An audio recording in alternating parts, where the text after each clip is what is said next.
Welcome to CARE Conversations with Clarity Financial Solutions, where through education, we move you from confusion to clarity on topics touching retirement. Join us as we learn and grow from others' experience on entering to this next phase of life with peace of mind and conviction that you have a team to help you, educate you, and let you know your unique retirement is upon you. So it's time to take a deep inhale, a slow exhale, and walk into this next phase of life, confident and with clarity.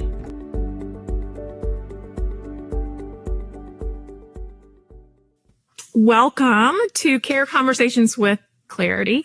This is season 2, and in this season we are talking to people like the two of you, the Adams family, about retirement and kind of what their thoughts were, feelings, how we originally met. And then we're just going to move through the conversation. So this is Valerie and Phil Adams, and I met them several years ago. It was someone mentioned to call me. I think one of your friends, the Schweitzes, said, you should call him. So you did.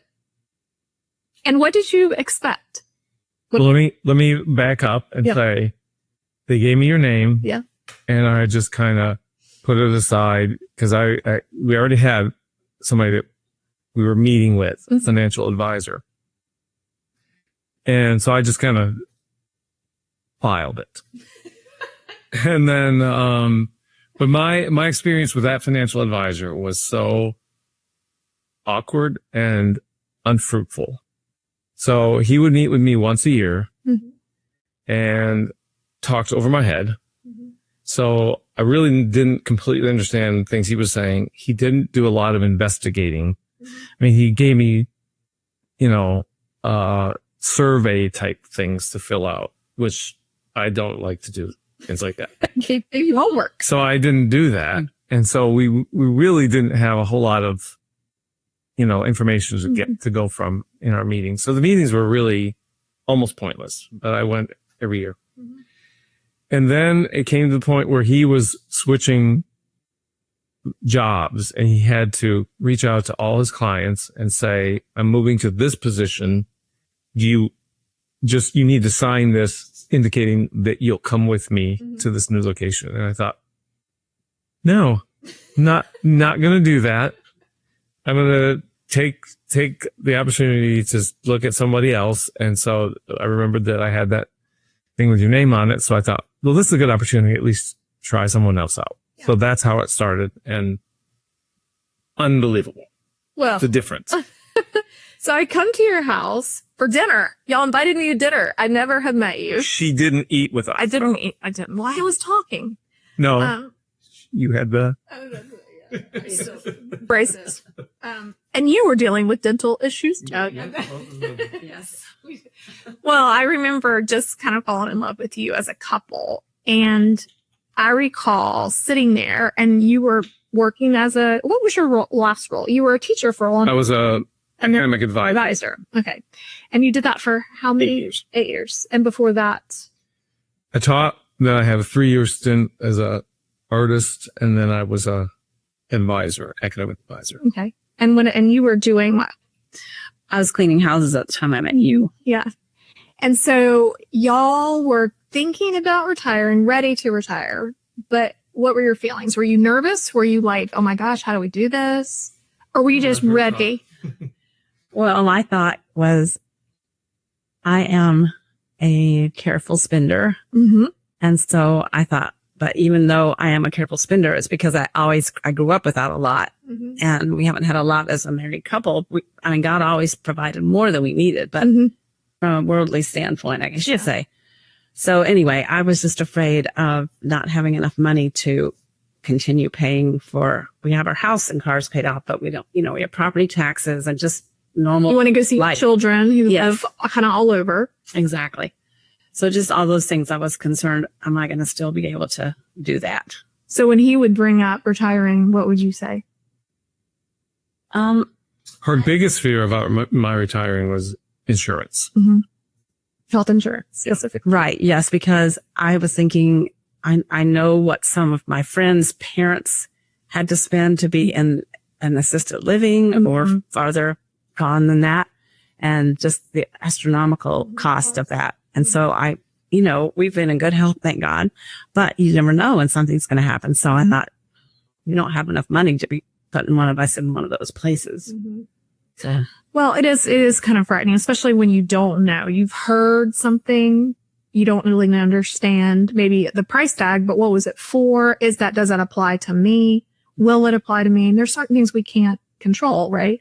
But you're both healthy. You both take care of yourselves. And those are things that we can control. And y'all been married for how many years? 42? 42 this year. 42 years. And how many children?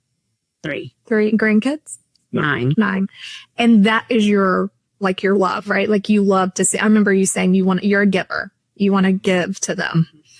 And I remember you expressing that at the table that night is I want to be able to still give, and he's a giver too, I think, but you remind me more. Oh, yeah. That's true. So when we started talking about accounts and things, I was just collecting information. I remember how y'all have just lived below your income for so long, but you really had not even calculated how much you have spent. Right. Because you said the amount and I repeated it several times, like, what? This is all you spent. So we've got a couple that make a decent living and don't spend even close to that. But then we collected all the little accounts and then we got back together, right? And I did, a true retirement income plan. And your faces were hysterical because you were like leaning in, going like, wait a minute, that's more than we're going to make when I'm working. Yeah. How? And we reviewed it, but I felt like you understood it. You knew that I wasn't pulling pie. It was I broke it down to you. Yes. You didn't talk way up here and expect us to know everything. You answered questions, you explained things. He showed all the numbers on the computer, turned it toward us so we could see all the. And then just walking us through, the process before you even came back with the numbers, you were, kind of walking us through what you were planning to do. So even that first meeting gave me a lot of peace of mind. Like she knows what she's doing and you're already encouraging before we even saw the package that you came back with. Well, and I think ultimately what you're describing is a very typical response, and also not necessarily fear, but just disconcerting, right? You don't retire every day. You retire once. And so you go from having an employer insurance and, you don't have to research it. You just take the card and give one to your spouse. And that's your insurance. And now you walk into retirement and you've got to understand Medicare and what it is and what it's not and why do this and I want skis or whatever passes. You got a lot of little special things you can get with Advantage plans we've talked about. But it's confusing and a lot of people have different opinions. And so you have to be able to kind of sift out what's important to me. And so now we have to know Medicare and hopefully work with someone that you can ask questions to and will explain it. And then you go from just getting this check deposited in your bank account, just like clockwork, to now I've got to decide which accounts to draw from. Do I start Social Security? Do I not start Social Security? When you're a husband and wife, understanding really how to maximize that's important. And then you have this part-time job that you love, and that you get to do. And that was also going to be providing some income, but eventually you're going to have to start drawing off those retirement accounts, right? And just the process to get your retirement accounts rolled out of your employer plan was an act of Congress. Right. Some people probably would have just given up. It was like, well, we got to get the code. Oh no, we got to get something in the mail. All of that. It was. So I'm surprised you remember all that. Oh, I'd say because it's frustrating because it's not their money, but they're keeping it. So getting everything into a plan and then showing people through time, how is this going to impact them taxation wise? How is this going to what is the net income to them So you can do all these things that you want to do. Go to Italy, go skiing, you know, go see your kids. Well, I should say grandkids. Kids are good too, but you're probably more the grandkids these days. And you know, your home is paid for, and I love getting to do what I do because I literally from one side of the table get to see people's shoulders just go. Yeah. That's exactly what happened to us. And just the relief that she experienced knowing, okay, this isn't as bad as she envisioned. It's wonderful. Yeah. And you're still doing a little bit of work, right? Right. But not as much. And then you're getting to do hobbies that you enjoy. Acting. Are you doing an act? Yeah. And you're doing your art. You're not much, but a little bit. And then, you know, you're fluent in German. So you just start spreading math around. But for the audience, the fact that you were the full package, like it wasn't just the financial side of things. You know, that's a major component with retirement. But the fact that you know so much about the whole healthcare system and Medicare, I mean, that right there was like, how in the world did we land on that? You know, because the other guy, he wouldn't have touched that aspect. Yeah. That's not his expertise. And so, you know, and the day I met you, you guys came to our house, I met with that other guy, and then I had that commitment to him for 2 years, but now everything's. And that's okay. I still answer questions and stuff. You did. Yeah. But I mean, it's now nice. It's all. Yeah, wonderful. Right. So I tell people when they, like first meetings, like there's a huge difference between the accumulation side of things when you're saving money and then when you're entering into NRN retirement, because anything that touches retirement, it all affects each other. Like how much money you make, your taxes in 2025 are going to determine your Medicare premiums in 2027. Well, no one knows that. Well, good thing you know I do. Yeah. So I'm always watching distributions and making sure that you're not going to get an increase in Medicare premiums. $1 can knock you over the edge. So let's just say $1. Now you're paying $250 more a month per person. Really? Per month. Oh, yeah. Nice. We didn't have to worry about that because of the way the plan works. But there are lots of people that do fall into that's called an IRMA cliff tax, income adjustment. But how do you, in my opinion, how do I give someone good advice, financial advice, without knowing the things that impact that, and vice versa? Yeah. Like, how do I? So,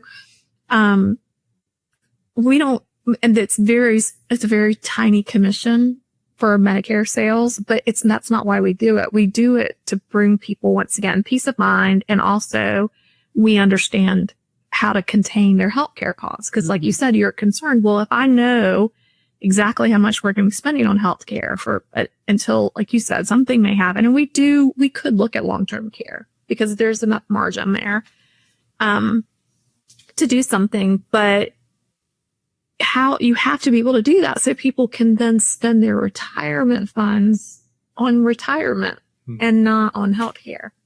So yes, I get a lot of people that'll say, well, my guy said, I'm going to be okay. Well, what does that mean? You're going to be okay. Okay. Given what variables? And there's no answer. They haven't had any kind of conversation. It's just they're looking at a rate of return and that's it. Instead of all these other pieces that do impact one another. Well, y'all have definitely been fun to work with because we do have a lot of fun when we meet. There's a lot of laughter. Yep. It's not, we don't talk about standard deviation or beta or Sharpe ratios or anything like that. I mean, we could. We could. You could. We could. But the goal is for people to go to work, do what they've been told to do, save money, and then enter into this with peace. That's my goal, is life after work, not retirement is what I call it, because that's what it should be. It should be one of the best parts of your life. And I'm just really thankful that the Schweitz gave you my name, even though you filed it. He did too, though. He filed your name. 3 years. Yeah.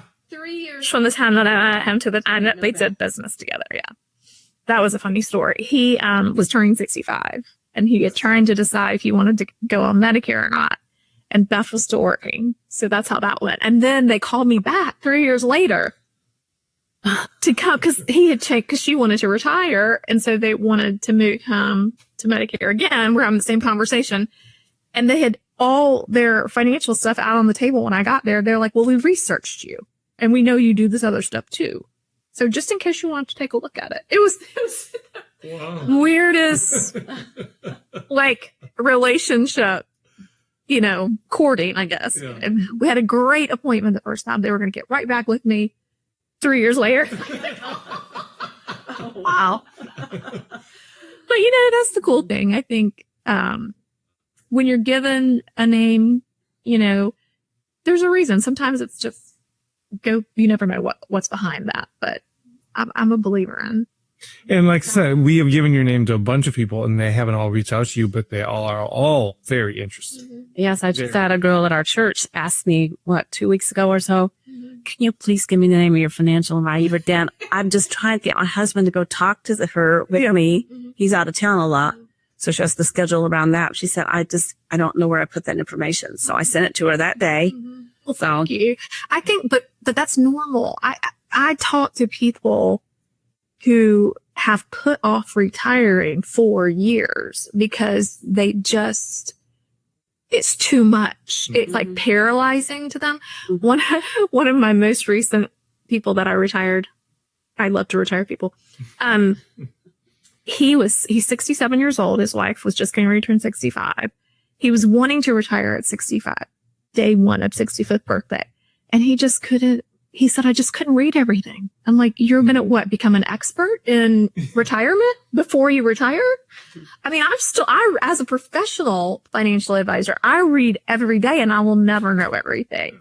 But I think some people think they have to, and it's true because you do need to know who to believe. You do need to have a somewhat of kind of a knowledge of what my expenses are and what my income is, but also, what are my fears? What are my goals? What are my objectives? And most people spend more time planning their vacations than they do their retirement because it's more fun. It's more fun. It absolutely is more fun. Sometimes fights or disagreements can occur because a lot of people, especially in spousal units, one person may want to volunteer to full on never do anything again. One person may want to be go. So you really have to communicate and talk through. But the math part is pretty easy for me. Mm. Like that's what I love to do. But it's always different based on clients' goals and objectives, expenses, and income. How many people that you deal with? I mean, like they leave work and they're done. Like they don't do anything else. Very few. That's what I would think. Yeah. Most of us aren't ready to just be at home. Yeah. And I mean, a lot of people, even though they may think that they're not doing anything because they're not getting up and logging into the computer every day like they're used to, they're volunteering, they're going to the grocery store with their spouse and driving them crazy. One of them, I had to be a marriage counselor recently because, a gentleman retired and he started going to the grocery store with his wife. And he was telling her what she needed to buy because what things cost per ounce. Oh. She probably never cared. She was like, you need a hobby. Yes. We got to get him a hobby, Amanda. Can you hire him here? He really likes to add things. He went from being so busy, always doing projects and stuff like that to, all right, what are we doing today? Okay. We're going to be per ounce counting. I mean, Lord, the things that is very different for every couple. Some couples, like one will start traveling and the other one stays home. I mean, I've seen all kinds of stuff, but I think it's good to know that you have some margin, you have the ability to give, you have the ability to do what you want to do. And it's not always that way. There are some people who haven't saved as much as you have and they spend more. That's harder. It's harder to do in the math world. Right. But those kind of conversations are important. And what you were saying, people that you give name to and they don't come or they don't call, I think that's a normal you're just avoiding that. You'll just, what if I find out something else? It's like, do I really want to know where we stand? Because I think that was one of my fears. Like with the other guy, I never really knew because he didn't dig. Mm-hmm. And then when you started digging, I'm like, I'm not sure I'm going to like what you find out. I mean, we knew some stuff, but just seeing like the whole annuity thing, that was just like a huge eye opener. And paychecks to playchecks, we call it. But because it really is, it's replacing, it's just a guaranteed stream of income when you decide to turn it on, and it's never going to stop, even if that asset runs out to zero, that particular type. And that there have been studies. It's magic. Well, the insurance company wins. They're investing your money too, or they're doing option buying to be specific, but you both win, right? Because you have peace of mind and they are making money as well. It's interesting. So a lot of people, annuities can have a bad rap because they are not explained properly, or advisors put too much of a client's money in annuities and then they don't have any liquid money left, like to go travel and do. So it's really important to understand, okay, an annuity is just a vehicle. It's one tool in the toolbox, right? So I knew from the moment I met you, or you seek peace, like you want peace and you want to feel confident. And that's just a really easy way to do it. Because if the market's up or the market's down, irrelevant, right? It's just going to come to you the same exact. Now, if all of your money was left in the market where it was, and the market was down, and you started to draw off that money, if we had a negative market in the beginning of your retirement, it would dramatically change the amount of money you have. It's called sequence of return risk. And you can have the same rate of return as someone else. So let's just say 6% over 20 years and run out of money in 10. If you have negatives first, as opposed to positives first. So we just take that off the table for clients, especially when they are used to X amount of income, because your lifestyle you should not be concerned about what the market's doing to live your life, in my opinion. But I just really appreciate you both, and have loved getting to know you and just your hearts, but also continuing to walk this kind of path. I always feel like a retirement tour guide. I tell people, put my hat like, let's go. But I do, because you kind of have to navigate the what ifs, and then I have been down the road before, not my own personal retirement, one day maybe, but I love to encourage people to walk into the next phase, confident. Yeah. When your story is also very compelling. Like when we met you the first time and you told us how you got into this, that was like, that was huge. Normal. I don't know about normal, but it sure is. It was a great reason to move into this field. And then because that shows, both sides, the health side of things and then the financial side. So. Well, what he's alluding to out there is, I used to work in home health and hospice. And so I would see families just fall apart because of lack of knowledge of what Medicare covered, what it didn't. They would be going through assets so quickly because they just hadn't prepared or planned. And I'm a prevention girl by nature. Like, I feel like if you know better, you do better. So I was just like, I have to get this message out. Why is this happening over and over and over and over to these families? And I would see a couple that had a really good plan. And I was like, this needs to be like talked about. Yeah. And so it is hard because a lot of people don't like insurance, just insurance in general, but you have to plan, right? If I can transfer risk from my own portfolio to an insurance company, whether it's for Medicare supplements, whether it's for life insurance for legacy, or whether it's long-term care or annuities, then I'm preventing something from happening to me. Now, the opportunity cost is, the money that I give to an insurance company may grow much more if it stays in the market. But the key word there is may. So I am a firm believer in as little as we can control in our life, the things that we can or have a good chance of having some guarantees. I'm all for any of those that we can do. Most of my clients, they are not looking for 30% returns, cryptocurrency. That's just not who they are. They are salt of the earth, worked hard, and just want to be okay. And they want to leave a legacy. Which I think kind of was the two of you. That was a huge shift for you, wasn't it? I mean, moving from the hospice and huge shift.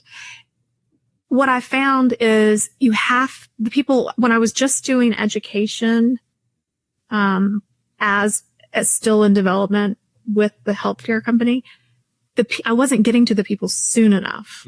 Like the ship had already sailed. They were already in some type of crisis that I was trying to unravel. So for me, that's how I landed on Medicare, because I figure if I could at least get to people under 65, I can tell people how to prepare at least a little bit.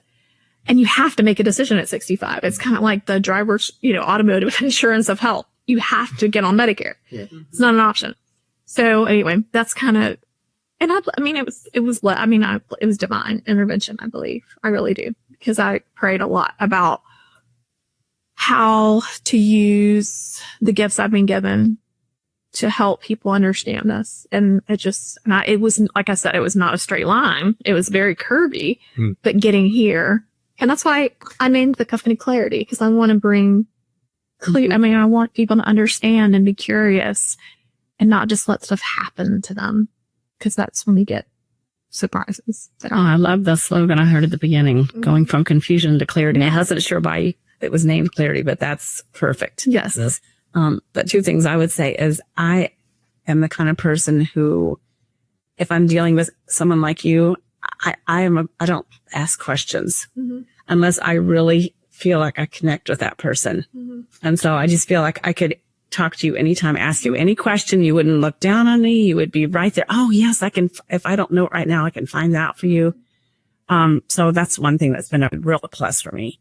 And the other thing is just, as we've talked about it, and we've told you too, is that if he precedes me in death, I know that you know our whole financial picture. I can come to you and you can tell me what I need to do from that point on. And that is just such a relief to both of us. I mean, because a lot of women, some of my friends we've even talked about recently, are relying on our husbands to understand all this stuff, because I don't understand everything he does about all the numbers. But to know that if he's not in the picture, I have someone who does, who can help me know where do I go from here. That's right. There again, the previous financial guy I was meeting with, I would have said, don't go to him. He's not going to help you. You can't relate to him. So, I can't emphasize that enough. What a huge relief that is for. Yeah. Well, I think to your point, you don't ask questions until you feel safe. Right. Right.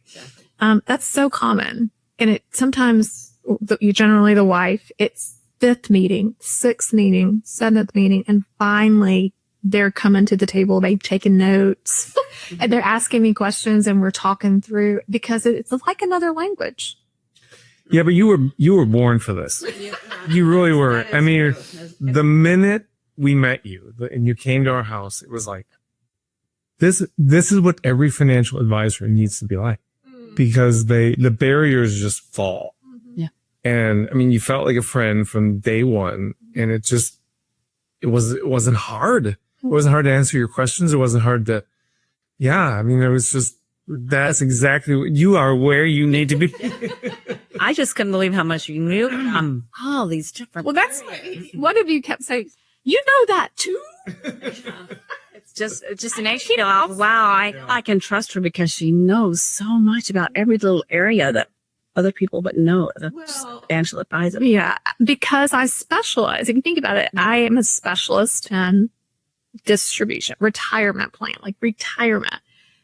I let other people do accumulation, pick stocks, that's never what I want to do. My goal and role is making sure that your goals and objectives are met through education, knowledge, and then vehicles, tools, investments.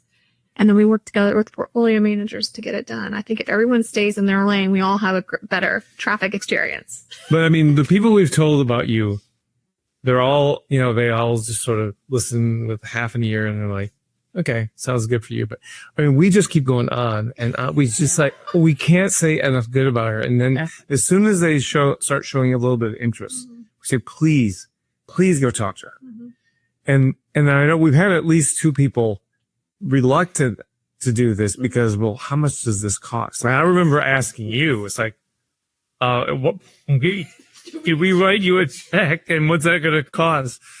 And when we tell people, it's not, she doesn't charge you. It's like, I'm surprised they haven't beaten the work down because it's like, what? Well, all of this? Yeah. So the way that sounds, though, it almost sounds too good to be true. People don't understand. So the fiduciary model, which is as a fiduciary, Series 65 licensed planner, I make money. I know you do. He's killing. 2 different ways. 2 different ways. The first way is assets under management, right? So anything in the market, it's an advisory fee. Very clear right there in your statement. But you're going to pay a fee anyway. Right. So you might as well get a service too. It's kind of my thought. Then on insurance products, the insurance company pays me a commission. So I don't charge for the plan because if I'm executing the plan and I'm getting paid for it, why would I? Some people do. Some people do charge a hefty planning fee. I just never have and never felt the need to. And it does, once again, like you were saying, the barrier of entry is lower because people are not. But then people sometimes are like, yeah, right. I'm not going to pay her anything. I mean, it's like they're waiting for the hook. Like, you cannot leave my office until you must bleed. You can't pay me, you must bleed. No, it's really not that. But, well, thank you both for your kind words, but also just for trusting me and the team for helping you, just helping you navigate it. And yes, please always ask questions because it is a new language. It can be confusing, but you're right. We will always answer questions and get them to you if we don't know them. But that's all I have to say about that. Awesome. Easy. See? Was that part? All right. We will see you next time on Care Conversations with Clarity. Our Clarity Financial Solutions family, where through education and others' experience, we empower you to make retirement choices with confidence. Follow us on Instagram or Facebook, or head on over to our website and sign up for our newsletter.